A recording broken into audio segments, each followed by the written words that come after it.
नमस्कार, आप देख रहे हैं नेशन लाइव। मैं हूं आपके साथ रवीना। हमारी ड्राइव नो योर स्कूल को आगे बढ़ाते हुए अभी हम गरिमा पब्लिक स्कूल में मौजूद हैं। गरिमा पब्लिक स्कूल की प्रिंसिपल मिस गरिमा के साथ हैं।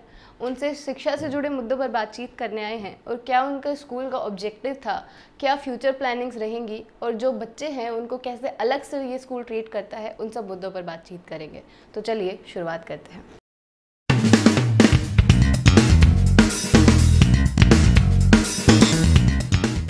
नमस्कार मैम। नमस्कार मैम, सबसे पहला सवाल तो हम एजुकेशन पे पूछना चाहेंगे, क्योंकि स्कूल का मतलब ही एजुकेशन होता है। तो जो एक शिक्षा होती है मैम, एक स्कूलिंग होती है, उसका गोल क्या होता है? आपको क्या लगता है आपके हिसाब से? First of all you are welcomed here and thank you for visiting us. Thank you.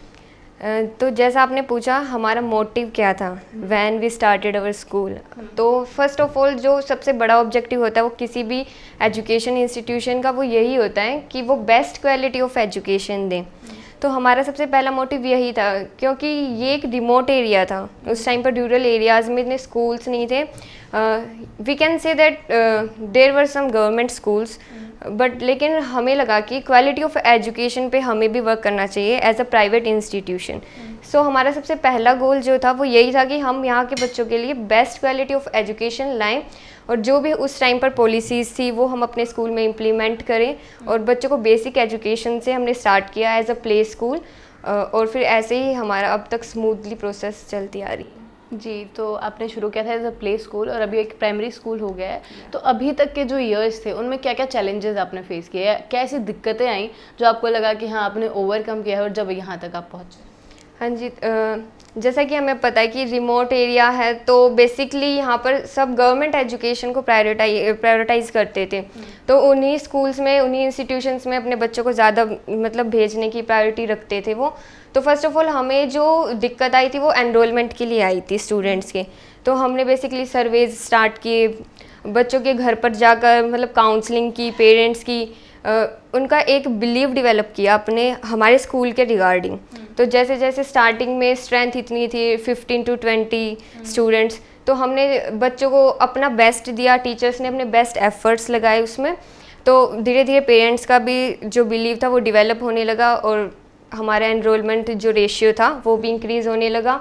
और जैसे कि हमने अपना बेस्ट एजुकेशन दिया, बेस्ट इंफ्रास्ट्रक्चर हमने अपने लगाने की पूरे एफर्ट्स किए, तो अब आज हम यहाँ पर प्राइमरी स्कूल तक पहुँच गए। जी, तो आपने स्ट्रेंथ की बात की है कि स्ट्रेंथ कितना अफेक्ट हुई है। तो कोविड की बात हम कर लेते हैं मैम, क्योंकि कोविड ने एजुकेशन को बहुत ज़्यादा अफेक्ट किया है। किसी भी स्कूल की हम बात करें, बड़ा स्कूल या छोटा स्कूल, हर स्कूल को अफेक्ट किया है। तो इस स्कूल की अगर बात करें तो जब एकदम से कोविड एरा आ गया था, जब लॉकडाउन लग गया था, सब कुछ ऑनलाइन पर शिफ्ट हो गया था, तो इसने अपने टीचर्स को कैसे ट्रेन किया? क्योंकि टीचर्स भी, हम बच्चों की बात कर लेते हैं हम, लेकिन टीचर्स की बात नहीं कर पाते। जो टीचर्स इतने टेक्नो सेवी नहीं थे, उनको नहीं आता था कि कैसे ऐप्स यूज़ करने हैं, तो उनको कैसे उन्होंने ट्रेन किया या आपने कैसे उनकी हेल्प की? यहाँ पर अपने टीचर्स के लिए कुछ सेशंस प्रोवाइड किए थे, जहाँ हमने उनको कुछ मतलब 1 or 2 वीक के लिए ट्रेनिंग दी गई थी। तो उन्होंने अपने भी एफर्ट्स दिखाए और मतलब टीचर्स के अंदर खुद भी एक एंथुसियाज्म था कि हमें भी ये नई नई चीज़ें सीखनी है, नई नई टेक्नोलॉजी से हमें इंट्रोड्यूस होना है। तो हमने उनको जो भी प्लेटफॉर्म्स थे, जो भी नई नई ऐप्स आई थी उस टाइम पर, हमने टीचर्स को इंट्रोड्यूस करवाया, उनके यूज़ करवाए। देन टीचर ने भी अपना बेस्ट एफर्ट दिया और उन्होंने भी अपनी तरफ से जो उनसे हो सका वो उन्होंने किया। एट लास्ट मतलब टीचर इतने एक्सपीरियंस्ड हो गए थे कि उन्होंने कोई मतलब प्रॉब्लम ऐसी फेस की नहीं। लेकिन जैसा कि हम जान सकते हैं कि यहाँ के जो पेरेंट्स हैं वो मतलब टेक्नोलॉजी से अभी इतने रूबरू नहीं हुए हैं। मतलब कुछ के पास डिजिटल मतलब प्लेटफॉर्म्स तो थे ही नहीं, लेकिन स्मार्टफोन्स भी नहीं थे।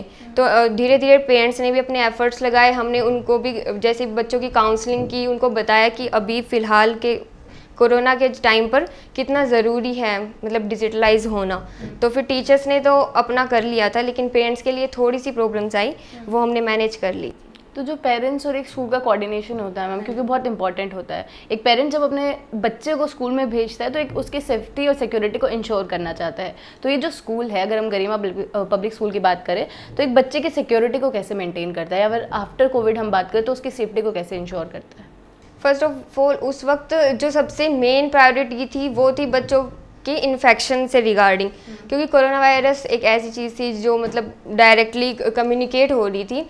तो हमने फर्स्ट ऑफ ऑल प्रिकॉशंस अपने स्कूल में मेंटेन रखे, जैसे we can say sanitiser, mask, जो ये था ये सब मैंडेटरी कर दिया था उस टाइम पर। और टीचर भी अपना फुल इंश्योर कर रहे थे कि स्टूडेंट्स जो है टाइम टू टाइम अपना हैंड वॉश करें, क्योंकि मतलब प्राइमरी स्कूल में क्या होता है कि बच्चों को इन्फेक्शन हो सकते हैं सैनिटाइज़र से रिगार्डिंग। कुछ बच्चों को आई एलर्जीज़ थी, तो टीचर्स ने भी इंश्योर किया कि जिन बच्चों को एलर्जी हैं वो उनको यूज़ ना करें। उन्होंने मेक श्योर किया इन सब चीज़ों को। तो सिक्योरिटी से रिलेटेड हमने अपना जितना हो सका हमने स्टूडेंट्स को भी इन चीज़ों के लिए अवेयर किया, पेरेंट्स को अवेयर किया, मास्क मैंडेटरी किया। तो इससे रिगार्डिंग, तो सिक्योरिटी से रिगार्डिंग हमें इतनी प्रॉब्लम्स नहीं आई। जी, तो अगर हम अभी की बात करें या फिर फ्यूचर की बात करें, आपको क्या लगता है कि जो एक एजुकेशन है इंडिया में, क्योंकि हम अवेयर भी होते जा रहे हैं, सब कुछ कर रहे हैं हम, एक फ्यूचर क्या हो सकता है एजुकेशन का? हमें सबको पता है अभी कि जैसे कि न्यू एजुकेशन पॉलिसी आई है 2020 आफ्टर अराउंड 34 ईयर्स। तो फर्स्ट ऑफ ऑल आई थी सबसे पहले हमारी 1968, देन 1986, अब 34 ईयर्स में आई है। तो मतलब टाइम के साथ चेंजेस होना तो बहुत ही ज़रूरी है। हमने भी देखा है कि कोविड के टाइम पर कितना ज़रूरी हो गया डिजिटलाइज करना। उससे पहले भी कुछ था, हमारे स्कूल में मॉड्यूल्स से स्मार्ट क्लासेस यूज़ होती थी, लेकिन अब फ़िलहाल के लिए जो सबसे बेस्ट प्रायोरिटी रखी गई है वो डिजिटलाइजेशन के लिए ही रखी गई है।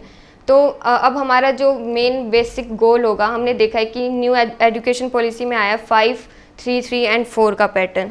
तो उसमें जो है फंडामेंटल जो क्लासेस हैं, हमारी जो प्ले स्कूल की क्लासेस हैं, उनको काफ़ी ज़्यादा इंपॉर्टेंस दे दी गई है पहले के अकॉर्डिंग। तो हमारा जो मेन मोटिव होना चाहिए अब आगे की तरफ वो होगा होलिस्टिक डेवलपमेंट, बच्चों के मतलब एकेडमिक डेवलपमेंट के साथ साथ उनका फिजिकल, साथ में मोरल, जो फ़िलहाल सबसे ज़्यादा ज़रूरी हो गया मोरल डेवलपमेंट। तो होलिस्टिक डेवलपमेंट की तरफ ग्रेजुअली हम भी मूव कर रहे हैं। ऑलरेडी हमने काफ़ी सारा मूवमेंट उधर कर लिया उस तरफ, लेकिन अब आगे जैसे ही हम देखेंगे कि और ज़्यादा अपने स्कूल में टेक्नोलॉजी का यूज़ करेंगे और बच्चों के होलिस्टिक डेवलपमेंट में ज़्यादा से ज़्यादा हेल्प करेंगे। जी, तो हम न्यू एजुकेशन पॉलिसी की बात कर रहे हैं। 2020 में वो आ गई थी, अभी 2 साल हो गए हैं ऑलमोस्ट, और बोला जा रहा है कि 2023 से we gonna implement it. But अगर हम 1986 की जो पॉलिसी देखें, अगर हम उसमें देखें तो उसमें थ्योरेटिकल नॉलेज पर ज़्यादा फोकस किया गया था, और अगर हम 2020 को उससे कंपेयर करते हैं तो कंपेरेटिवली बहुत ज़्यादा हमें जो एक फोकस दिया गया है प्रैक्टिकल नॉलेज पर किया गया है। तो आपको लगता है कि ऐसी चीज़ें हो रही हैं इंडिया में कि हम इन दोनों को बैलेंस आउट नहीं कर पा रहे हैं? डू यू थिंक कि अगर हम प्रैक्टिकल नॉलेज पर इतना फोकस करते हैं हम थ्योरी को पीछे छोड़ सकते हैं, या फिर हम थ्योरी को इतना आगे लेके जा सकते हैं कि प्रैक्टिकल्स को पीछे छोड़ा जा सकता है? नहीं, हम ये नहीं कह सकते कि हम थ्योरी को आगे लेके जाएं या प्रैक्टिकल्स को आगे लेके जाएं। We have to balance both the things. So are we able to do that? Yes, it will take some time. Gradually we will shift towards the practical. So we will make a balance between both of them.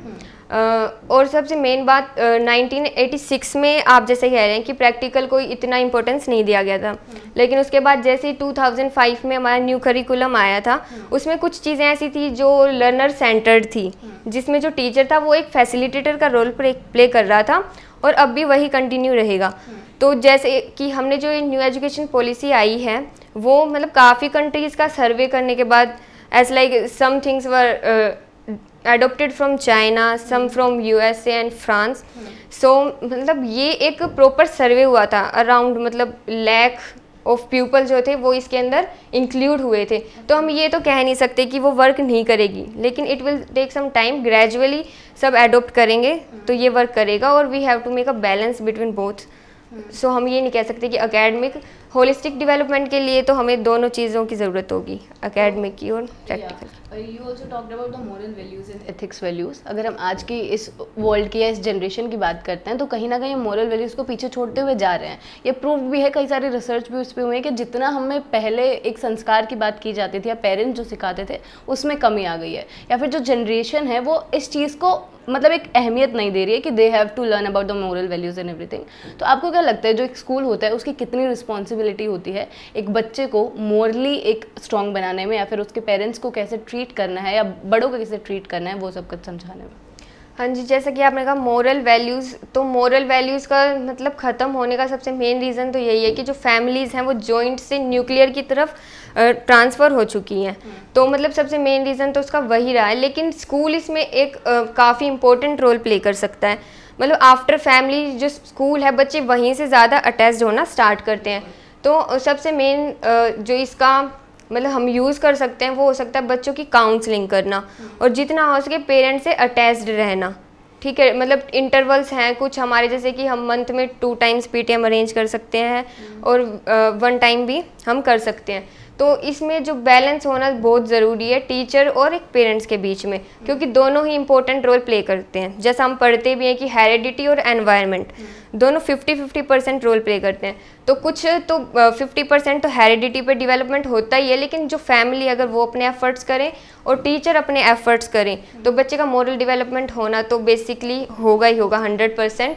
तो इसमें school भी important role play करेगा, वो अपनी counselling के ज़रिए या फिर कम्युनिटी जो सर्वेज होते हैं तो स्कूल वो भी अरेंज कर सकते हैं। जैसे कि हम बच्चों को मतलब हमारे जो रूरल एरिया वहाँ पे क्या होता है पंचायत सिस्टम वगैरह होते हैं, या फिर हम उनके नेबर का सर्वे कर सकते हैं कि उनकी सराउंडिंग कैसी है और वो वहाँ कहाँ पर किससे ज़्यादा अटैच्ड रहते हैं। तो इसके ज़रिए वो हो जाएगा होलिस्टिक डेवलपमेंट के अंदर। तो आखिरी सवाल मैं आपसे लेना चाहूँगी आपके स्कूल से ही रिलेटेड कि ये जो गरिमा पब्लिक स्कूल है, क्या ऐसी चीज़ें हैं या क्या ऐसी फैसिलिटीज़ हैं जो सिर्फ ये स्कूल प्रोवाइड करता है, या आप कह सकते हैं कि एक यूनिक फैसिलिटीज़ सिर्फ गरिमा पब्लिक स्कूल प्रोवाइड करता है?